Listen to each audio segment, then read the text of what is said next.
அஸ்ஸலாமு அலைக்கும் வரஹ்மத்துல்லாஹி வபரகாதுஹு. அல்லாஹும்ம ஸல்லி அலா சய்யிதினா முஹம்மதின் வ அலா ஆலி சய்யிதினா முஹம்மதின் வபாரிக் வசல்லிம். அல்லாஹுவின் நல்லடியார்களே, சகோதர சகோதரிகளே, அல்லாஹு சுப்ஹானஹு வ தஆலாவும் அவனுடைய தூதர் நபிகள் நாயகம் ஸல்லல்லாஹு அலைஹி வஸல்லம் அன்னவர்களும் நம்முடைய வாழ்க்கையை இம்மை மற்றும் மறுமை ஈருலகத்திலும் வெற்றியானதாக மாற்றிக்கொள்வதற்கு பல்வேறு வகையான திக்ருகளை கற்றுத் தந்திருக்கின்றார்கள். அவற்றுள் நம்முடைய அன்றாட வாழ்வில் ஒவ்வொரு நாளும் ஓத வேண்டிய, ஒவ்வொரு செயற்பாடுகளிலும் கூற வேண்டிய மிக முக்கியமான ஒரு 15 திக்ருகளை பார்க்க போகின்றோம். இந்த திக்ருகள் வெறுமனே ஒற்றை வார்த்தை கொண்ட திக்ருகளாகவும் மிகவும் இலகுவான முறையில் மனனமிடக்கூடியவைகளாகவும் தினமும் ஓதக்கூடிய நன்மை தரக்கூடிய திக்ராகவும் இருக்கின்றது. இந்த திக்ருகளை இன்ஷா அல்லாஹ் ஒவ்வொன்றாக பார்க்கலாம். முதலில் நாங்கள் எந்த ஒரு விடயத்தை ஆரம்பிக்கின்ற போதும் அல்லாஹுவின் பெயரை கொண்டு ஆரம்பிப்பது சிறப்பானது. அது பரக்கத்தையும் பாதுகாப்பையும் எல்லாவிதமான நலவுகளையும் கொண்டு வந்து சேர்க்கும். எனவே எந்த ஒரு விடயங்களையும் ஆரம்பிக்கின்ற போது பிஸ்மில்லாஹ் கூறி ஆரம்பித்துக் கொள்ளுங்கள். அதே போன்று ஒரு விடயத்தை நாங்கள் செய்ய நினைக்கின்ற போது இன்ஷா அல்லாஹ், அல்லாஹ் நாடினால் இது நடக்கும் என்பதை உறுதியாக நம்புங்கள். எந்த ஒரு எதிர்கால விடயங்களை நாங்கள் நினைக்கின்ற போதும் இன்ஷா அல்லாஹ் என்கின்ற வார்த்தையை பயன்படுத்தி கொள்ளுங்கள். அதே போன்று ஒரு ஆச்சரியமான விடயங்களை பார்க்கின்ற போது அல்லாஹுவை புகழ்ந்து அல்லாஹினுடைய அந்த தூய்மையான படைப்பை உணர்ந்து சுபஹானல்லாஹ், அல்லாஹ் தூய்மையானவன் என்பதை கூறிக்கொள்ளுங்கள்.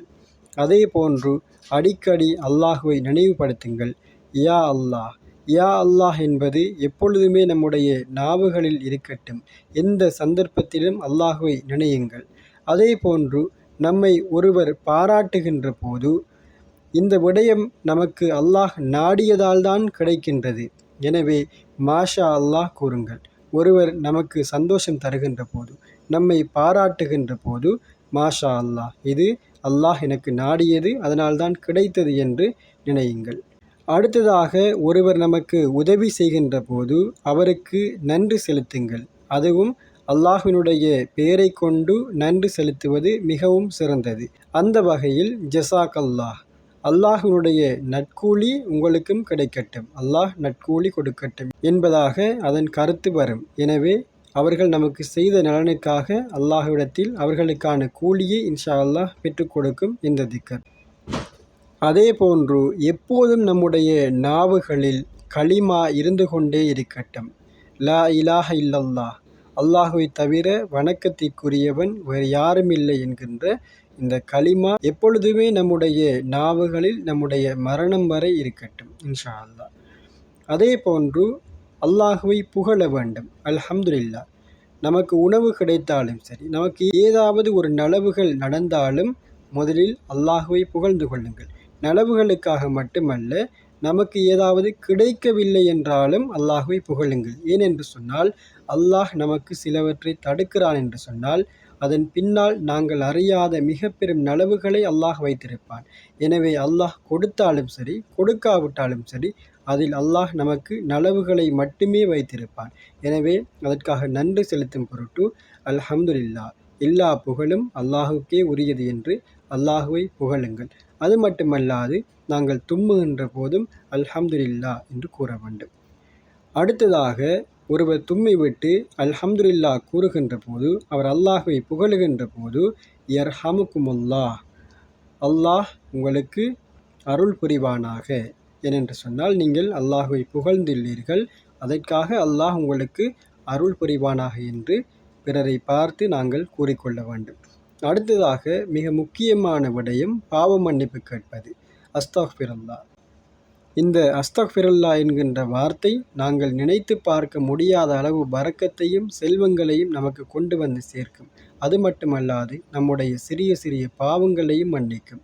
எல்லா பாவங்களும் மன்னிக்கப்பட்ட நபிகள் நாயகம் ஸல்லல்லாஹு அலைஹி வஸல்லம் அன்னவர்கள் கூட தம்முடைய வாழ்நாளில் ஒவ்வொரு நாளும் குறைந்தபட்சம் 100 தடவைகளாவது அஸ்தக்ஃபிருல்லாஹ் என்று ஓதக்கூடியவர்களாக இருந்தார்கள். நாங்கள் நம்முடைய வாழ்நாளில் எத்தனையோ பாவங்களை தெரிந்தும் தெரியாமலும் செய்து கொண்டிருக்கின்றோம். எனவே இன்ஷா அல்லாஹ் ஒவ்வொரு நொடியும் நாங்கள் அஸ்தக்ஃபிருல்லாஹ் ஓதிக்கொள்வோம். அடுத்ததாக ஃபீ சபீலில்லாஹ். இந்த வார்த்தை எதற்காக என்று சொன்னால், நாங்கள் ஒரு விடயத்தை செய்கின்ற போது அது அல்லாஹினுடைய கூலி கிடைக்க வேண்டும் என்கின்ற எண்ணத்தில் செய்ய வேண்டும். நாங்கள் ஒருவருக்கு உதவி செய்கின்றோம், ஏதாவது ஒரு நலனை செய்கின்றோம். அந்த நலனை செய்கின்ற போது அல்லாஹ்வினுடைய நற்கூலி நமக்கு கிடைக்க வேண்டும். இதை நான் அல்லாஹ்விற்காக செலவு செய்கின்றேன் என்பதாக இருக்க வேண்டும்.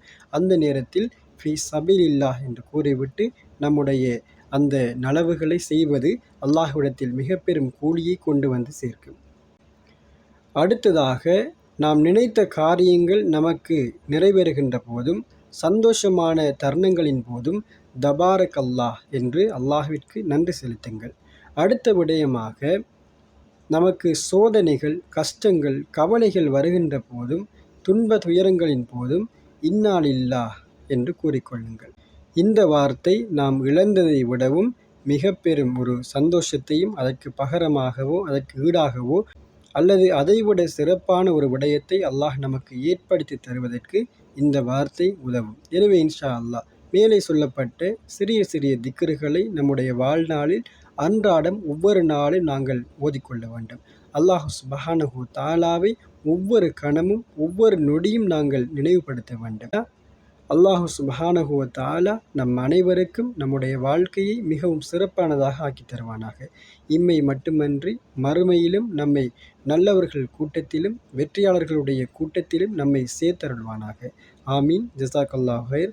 அஸ்ஸலாமு அலைக்கும் வரஹ்மத்துல்லாஹி வபரகாத்துஹு.